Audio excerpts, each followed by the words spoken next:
Dance పట్ల మీకున్న అభిరుచి గమనించాక థ్యాంక్స్. మీతో ఓ మాట చెప్పాలని వచ్చానండి. ఏమిటది?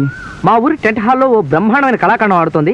దాన్ని మీరు తప్పకుండా చూసి తీరాలి. అలాగే, రేపు మ్యాట్ని చూసే ఊరు వెళ్తాం. ఏమన్నాయా? అలాగే. ఆ పని చేయండి బాబు. రేపు మధ్యాహ్నం కూడా తమ భోజనం పెట్టుకుని బాగుపడతాను. అలాగే చూద్దరు కానీ మీరేమిటి, మీ స్టేటస్ ఏమిటి? మ్యాట్నీ సినిమా అలగా జనంతో కూర్చుని వాళ్ళ చెమట కంపు ఇంపుగా పిలుస్తూ చూస్తారా? నెవర్. తప్పది. మరి ఏం చేయమంటారు? దానికి నేను సలహా చెప్తా కదా, ఆ పని నాకు వదిలేయండి. అబ్బా, ఎందుకో చెప్పకుండా నన్ను ఇక్కడ దాకా ఎందుకు లాక్కొచ్చావు కృష్ణ? చెప్తానుండండి. ఈ బోర్డు చూడండి. హాల్ నిండింది కాబోలు. రండి రండి, ఒకసారి లోపలికి వచ్చి చూడండి.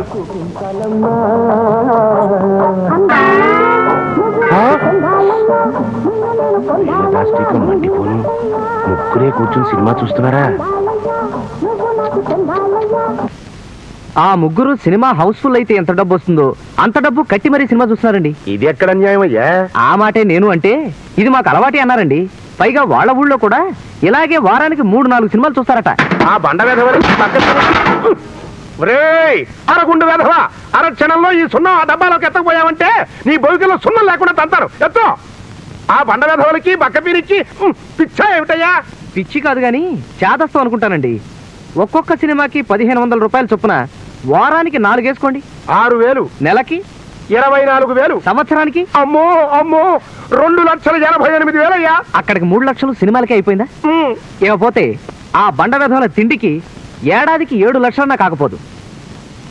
మరే అరే, వాళ్ళ టిఫిన్లకి ఒక్కొక్క రోజుకి ఒక ఆవకాయ జాడీ చొప్పున వేసుకున్నా సంవత్సరానికి 1,00,000 రూపాయలు పచ్చళ్ళకే అయిపోతుంది కదండి. అవునయ్యా. వెరసి 10 లక్షల రూపాయలు వాళ్ళ తిండికి సినిమాలకే అవుతుంది. ఈ లెక్కన వాళ్ళకున్న 25 లక్షల రూపాయల ఆస్తి 2.5 సంవత్సరాల్లోనూ సఫా. ఆ తర్వాత మీ అమ్మాయి 4 ఏళ్లలోనూ పాచి పని చేసి వాళ్ళ ఆయనకి బావలకి తినిపించాల్సి వస్తుంది.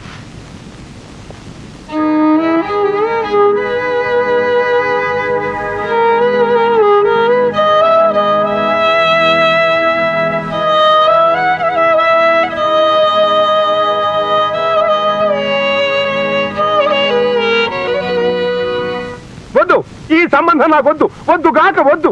ఈ దిక్కుమాల సంబంధానికి ఓ దండం పెట్టి పేడ వదిలించుకుంటాను. హలో మామగారు. ఎవరయ్యా ఎవరయ్యా నీకు మామ? మా పిల్లని నీకు ఇవ్వట్లేదు. అయినా నీ ప్రవర్తన నాకు నచ్చలేదు. వెళ్ళు. రేయ్, కూర్చోకండి, కూర్చుని విరుగుతాయి.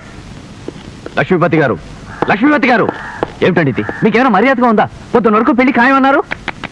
బుద్ధి గడ్డిది అన్నానయ్యా, ఇప్పుడు తెలిసి వచ్చింది. అయ్యా, మీకు నాకు సరిపడదు. వెళ్ళండి. వద్దంటే బతిమాలేఖరు మనకేమిటో కూటం. పద వెళ్ళండి. మంచి వెళ్దాం. ఉండు, కాస్త నీళ్ళు ఇప్పించండి. నీళ్లు లేవు. మా బావులు ఎండిపోయాయి. మా ఊరు చెరువులు ఇంకిపోయాయి. మా రాష్ట్ర సరిహద్దుల్లో ఉన్న సముద్రం ఎగిరిపోయింది. బాబు, మీకు ఒక నమస్కారం. మీ దాహానికి 100 నమస్కారాలు. మీ ఠుట్టుకి 1000 నమస్కారాలు. వెళ్ళండి బాబు. పదరా తమ్ముడు, ఇటువంటి మర్యాదహీనని తెలియకొచ్చాం. పద.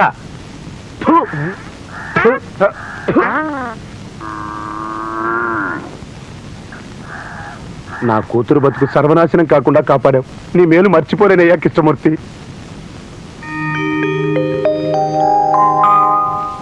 నీకుండే పొదుపు మా సుందరానికి ఉంటే నా జన్మ ధన్యమయ్యేదయ్యా కృష్ణ. మీ సుందరానికి ఏమండి జల్సా తిరుగుళ్ళు అలవాటయ్యాయి. చదువు పట్ల శ్రద్ధ లేదు. ఇప్పటికి బియ్య 2 సార్లు తప్పాడు చావట. అలాగా? ఈసారి సుందరాన్ని పాస్ చేయించే బాధ్యత నాది. నాకు వదిలేయండి. ఇవాళ రాత్రి నుంచే నేను అతనికి ప్రైవేట్ చెప్తాను కదా. నన్ను, నా కుటుంబాన్ని కాపాడటానికి వచ్చిన దేవుడు అయ్యా నువ్వు.